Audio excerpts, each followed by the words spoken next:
Hi everyone, welcome back to our channel.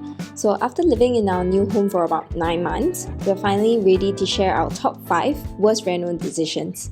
But before we get started, this episode is brought to you by Hometrust. Hometrust provides hundreds of unbiased reviews and design inspirations from the best interior designers in Singapore. If you are looking for an interior designer, simply head on to hometrust.sg, filter according to your house type, budget, and even the ideal theme of your dream home, and now you're good to go. Enjoy a holistic view of thousands of interior designers with their respective ratings and reviews to find the one that fits the bill. If you require any inspiration or advice, click on the articles and guides to find out more. Alternatively, tap on to the community of homeowners to get your questions answered on the forum. So, visit their website now at www.hometrust.sg or click through the link in the description box down below. Alright, so starting off with the first one, which is sacrificing our fridge size for more countertop space. So after living here for 9 months, we ask ourselves, based on our lifestyle, do we really require that much countertop space for the dry pantry? And I guess the answer is no. And if we can do it over again, we would definitely prefer having a much bigger fridge because there's never too much fridge space. But having said that, I'm just not too sure whether a smaller countertop space would look just as great. Okay, so the next item is about getting a single door fridge. We put this as 1B because it's more or less linked to the previous item. So because we wanted a bigger countertop space, that leaves us with very limited fridge options, largely the single door ones. And because our layout has an island right opposite the fridge, it means that whenever we open the fridge door, we actually are jamming up the entire walkway because there's no more space left to walk. For example, if you have guests over and you want to offer them a drink and just so happen that they are standing right behind the fridge door, the moment you open the fridge door, you cannot continue your interaction, nor can they peep over to see what drinks they would like to have. Really hope I'm making sense here, but yes, all in all, if we can do it over again, I would definitely prefer to have a 2-door fridge, those with shorter doors like this one. And next is something very important if you're an OCD like me. Please do yourself a favor, do not use a stainless steel sink. Otherwise, please be prepared to have to clean it every other day. So water stains, food stains, scratches are super obvious in such sinks, and in this video, it already looks pretty clean in my opinion. I probably cleaned it a couple of days back. But yes, you get the gist.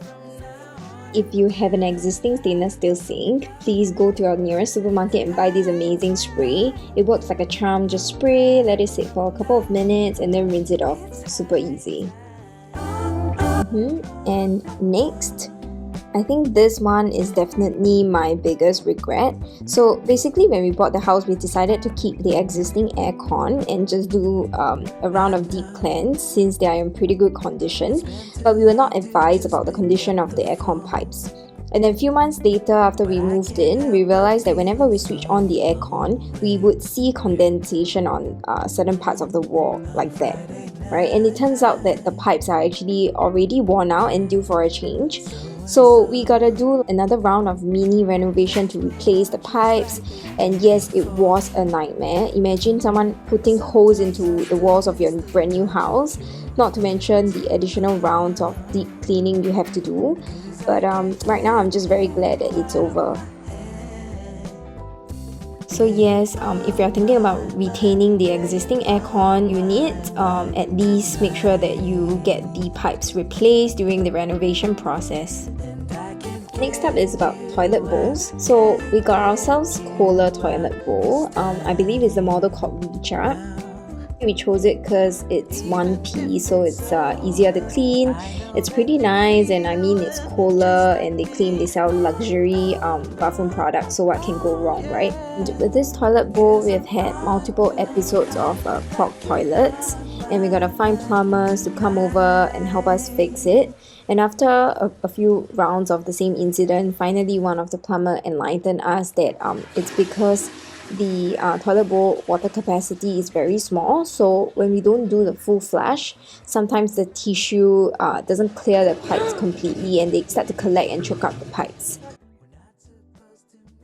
If you're looking to get a new toilet bowl, please find yourself a toilet bowl that has a larger water tank.